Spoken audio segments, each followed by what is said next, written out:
ഈശോയിൽ പ്രിയരെ, മനുഷ്യകുലത്തിൻ്റെ ആരംഭം മുതൽ ഈ നിമിഷം വരെയും ലോകാവസാനം വരെയും മനുഷ്യൻ വിളിച്ചു പ്രാർത്ഥിക്കേണ്ടതിന് സർവശക്തനായവൻ നൽകിയത് ഒരേ ഒരു നാമം, യേശു നാമം.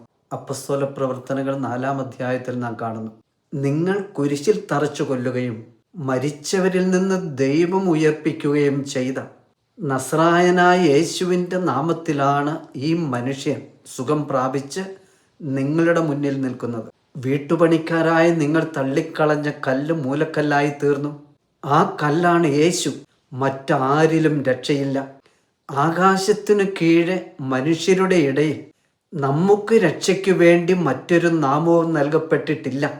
ദൈവമക്കളെ, ജോസഫിനോട് കർത്താവിൻ്റെ ദൂതൻ പറഞ്ഞു. വിശുദ്ധ മത്തായിയുടെ സുവിശേഷം 1-ാം അധ്യായത്തിൽ നാം വായിക്കുന്നു, നീ അവന് യേശു എന്ന് പേരിടണം. എന്തെന്നാൽ അവൻ തൻ്റെ ജനത്തെ അവരുടെ പാപങ്ങളിൽ നിന്ന് മോചിപ്പിക്കും. അതെ, മനുഷ്യൻ്റെ പാപം മോചിക്കുന്നവൻ ഒരുവൻ മാത്രം, കർത്താവും ദൈവവുമായ യേശു ക്രിസ്തു. സങ്കീർത്തകൻ്റെ യാചന നമുക്ക് ശ്രദ്ധിക്കാം. സങ്കീർത്തനം 25:11. കർത്താവേ, അങ്ങയുടെ നാമത്തെ പ്രതി എൻ്റെ നിരവധിയായ പാപങ്ങൾ ക്ഷമിക്കണമേ.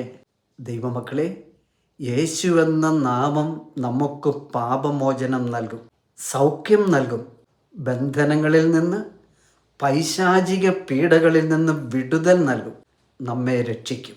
അപ്പസ്തോല പ്രവർത്തനങ്ങൾ 3-ാം അധ്യായത്തിൽ നാം വായിക്കുന്നു, ദേവാലയത്തിലേക്ക് പ്രവേശിക്കാനായി ചെന്ന പത്രോസിനോടും യോഹന്നാനോടും അവിടെ ഭിക്ഷ യാചിച്ചുകൊണ്ടിരുന്ന മുടന്തനായ വ്യക്തി ഭിക്ഷ യാചിക്കുന്നു.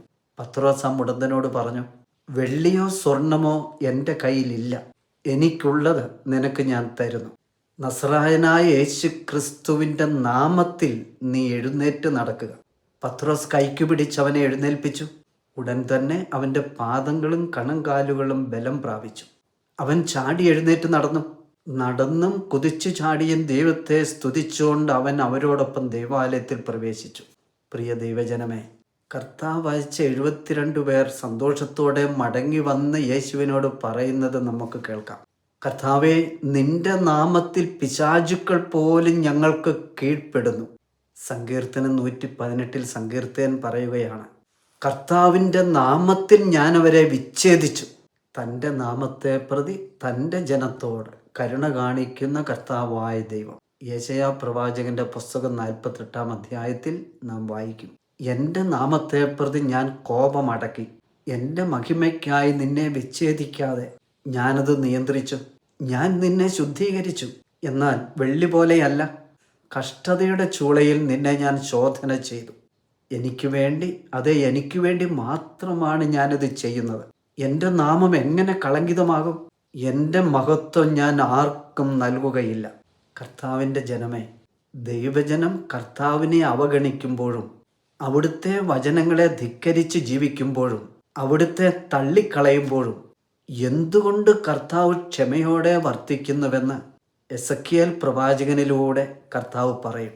എസക്കിയേൽ പ്രവാചകന്റെ പുസ്തകം 36-ാം അധ്യായത്തിൽ നാം ഇപ്രകാരം വായിക്കുന്നു, അങ്ങനെ അവർ എൻ്റെ വിശുദ്ധനാമം അശുദ്ധമാക്കി തങ്ങളെത്തിയ ജനതകളുടെ ഇടയിൽ ഇസ്രായേൽ ഭവനം അശുദ്ധമാക്കിയ എൻ്റെ വിശുദ്ധ നാമത്തെ പ്രതി ഞാൻ ആകുലനായി. ദൈവമായ കർത്താവ് അരുളി ചെയ്യുന്നു, ഇസ്രായേൽ ഭവനമേ, നിങ്ങളെ പ്രതിയല്ല, നിങ്ങൾ എത്തിച്ചേർന്ന ജനതകളുടെ ഇടയിൽ നിങ്ങൾ അശുദ്ധമാക്കിയ എൻ്റെ വിശുദ്ധ നാമത്തെ പ്രതിയാണ് ഞാൻ പ്രവർത്തിക്കാൻ പോകുന്നത്. ജനതകളുടെ ഇടയിൽ നിങ്ങൾ അശുദ്ധമാക്കിയ എൻ്റെ ശ്രേഷ്ഠ നാമത്തിൻ്റെ പരിശുദ്ധി ഞാൻ തെളിയിക്കും. സങ്കീർത്തനം 106:8 വാക്യം. എന്നിട്ടും അവിടുന്ന് തൻ്റെ മഹാശക്തി വെളിപ്പെടുത്താൻ വേണ്ടി തൻ്റെ നാമത്തെ പ്രതി അവരെ രക്ഷിച്ചു. സങ്കീർത്തകനോട് ചേർന്ന് നമുക്കും പ്രാർത്ഥിക്കാം. സങ്കീർത്തനം 119, 132 വാക്യം. അങ്ങയുടെ നാമത്തെ സ്നേഹിക്കുന്നവരോട് അങ്ങ് ചെയ്യുന്നത് പോലെ എന്നിലേക്ക് തിരിഞ്ഞ് എന്നോട് കരുണ കാണിക്കണമേ. ദൈവമക്കളെ, യേശു നാമം അധരത്തിലും ഹൃദയത്തിലും സൂക്ഷിക്കാം. ദൈവകരങ്ങളിൽ സുരക്ഷിതരാകാം. ഈശോ മിശിഹായ്ക്ക് സ്തുതിയായിരിക്കട്ടെ.